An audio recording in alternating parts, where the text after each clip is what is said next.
Hello viewers, আশা করি সবাই ভালো আছেন। যে অনলাইন টেকনিক্সের পক্ষ থেকে আপনাদের সবাইকে স্বাগতম। ভিডিওর থাম্বনেল দেখে বুঝতে পারছেন কি নিয়ে আলোচনা করব। খুব অল্প সময়ের মধ্যে কিভাবে এমএস ওয়ার্ডের ফন্ট চেঞ্জ করবেন, অর্থাৎ আপনি যখন বাংলাদেশ লিখবেন সেটা কিন্তু বাংলাদেশ হয়ে যায়, যখন সঙ্গে লিখবেন সেটা কিন্তু গঙ্গে হয়ে যায়। এই যে একটা সমস্যা আমরা লিখি এমএস ওয়ার্ডের মধ্যে, এই যে আমি এখন বরাবর লিখলাম এটা কিন্তু উরাবর হয়ে গিয়েছে। এই যে একটা সমস্যা এমএস ওয়ার্ডের মধ্যে, এই সমস্যাটি কিভাবে সমাধান করবেন সেই বিষয়টাই এখন দেখাবো।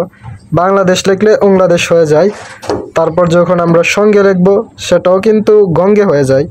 এই সমস্যাটি সমাধান করার জন্য আপনি প্রথমেই এমএস ওয়ার্ডের উপরের দিক দিয়ে একটি আইকন দেখতে পাবেন, ছোট এক করে আইকন।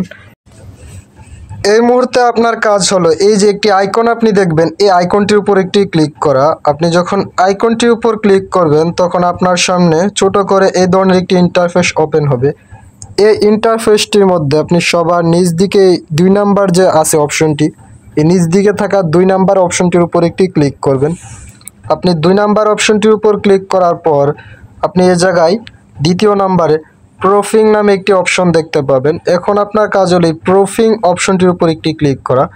আপনি প্রুফিং অপশনটির উপর ক্লিক করার পর আপনি এখন প্রথমে ডান দিকে মিডলের মধ্যে একটি অপশন দেখতে পাবেন, অটো কারেকশন নামে একটি অপশন। এখন আপনি এই অটো কারেকশন অপশনটির উপর একটি ক্লিক করবেন।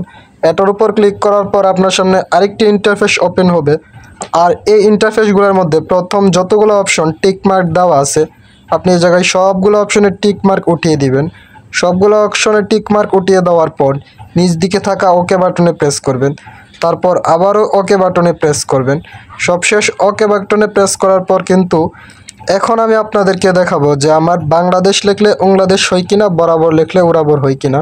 এই যে দেখতে পাচ্ছেন, এখন যখন আমি লেখাগুলা লিখতেছি এখন কিন্তু আর আমার সেই সমস্যাটি হচ্ছে না। এখন এই সঠিকগুলা কিন্তু সঠিকভাবেই লেখা হচ্ছে।